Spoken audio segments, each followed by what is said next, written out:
পঞ্চায়তৰ সভাপতিটো আমি যেহেতু ৰাজনৈতিকভাৱে ইলেকশ্যন কৰা নাছিলো গতিকে আমি মিলামিছা কৰি দিয়াৰ চেষ্টা কৰিম কিন্তু আমি বহুত বেছি নুসুমাম আঞ্চলিক আৰু জিলা পৰিষদটো যেহেতু দলৰ মনোনয়ন জিকিছে গতিকে দলে নিৰ্বাচন কৰিব কিন্তু সদস্যসকল যেহেতু নিজৰ ভাৱে জিকিছে আমি কম যে ততি মিলামিছা কৰিলে অমুকত পাত কিন্তু নামানিলে আমি তাত বহুত বেছি নুসুমাম আপুনি হলো সত্যসাৰ দৰদাম চলিছে তেওঁলোকৰ মাজত নাই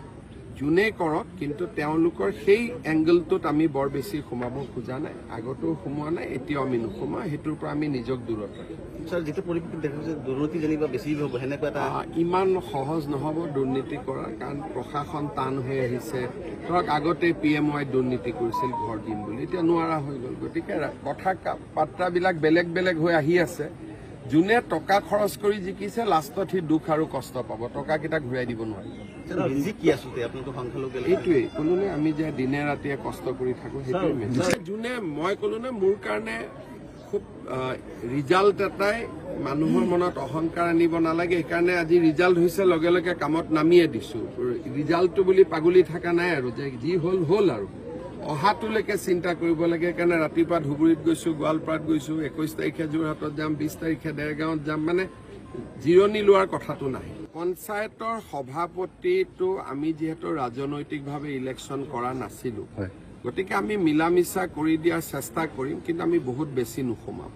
আঞ্চলিক আৰু জিলা পৰিষদটো যেহেতু দলৰ মনোনয়ন জিকিছে গতিকে দলে নিৰ্বাচন কৰিব কিন্তু সদস্যসকল যেহেতু নিজৰ ভাৱে জিকিছে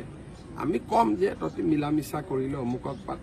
পাত কিন্তু নামানিলে আমি তাত বহুত বেছি নুসুমাম আপুনি হলো সত্যসাৰ দৰদাম চলিছে তেওঁলোকৰ মাজত নাই জুনে কৰক কিন্তু তেওঁলোকৰ সেই এংগলটোত আমি বৰ বেছি সোমাব খোজা নাই আগতো সোমোৱা নাই এতিয়াও আমি নুসুমা হেতুৰ পৰা আমি নিজক দূৰত ৰাখিম স্যাৰ যেটো পৰিস্থিতি দেখাছে দুৰ্নীতি যেনিবা বেছি হ'ব হেনেকুৱা এটা ইমান সহজ নহব দুৰ্নীতি কৰা কাৰণ প্ৰশাসন টান হৈ আহিছে ধৰক আগতে পিএমৱাই দুৰ্নীতি কৰিছিল ঘৰ দিম বুলি এতিয়া নোৱাৰা হৈ গ'ল গতিকে কথা পাত্ৰাবিলাক বেলেগ বেলেগ হৈ আহি আছে জুনে টকা খৰচ কৰি জিকিছে লাষ্টত সি দুখ আৰু কষ্ট পাব টকাকেইটা ঘূৰাই দিব নোৱাৰিব এইটোৱেই ক'লো নে আমি যে দিনে ৰাতিয়ে কষ্ট কৰি থাকো সেইটোৱে জুনে মই ক'লো নে মোৰ কাৰণে খুব ৰিজাল্ট এটাই মানুহৰ মনত অহংকাৰ আনিব নালাগে সেইকাৰণে আজি ৰিজাল্ট হৈছে লগে লগে কামত নামিয়ে দিছো ৰিজাল্টটো বুলি পাগলি থকা নাই আৰু যে যি হ'ল আৰু অহাটোলৈকে চিন্তা কৰিব লাগে সেইকাৰণে ৰাতিপুৱা ধুবুৰীত গৈছো গোৱালপাৰাত গৈছো 21 তাৰিখে যোৰহাটত যাম 20 তাৰিখে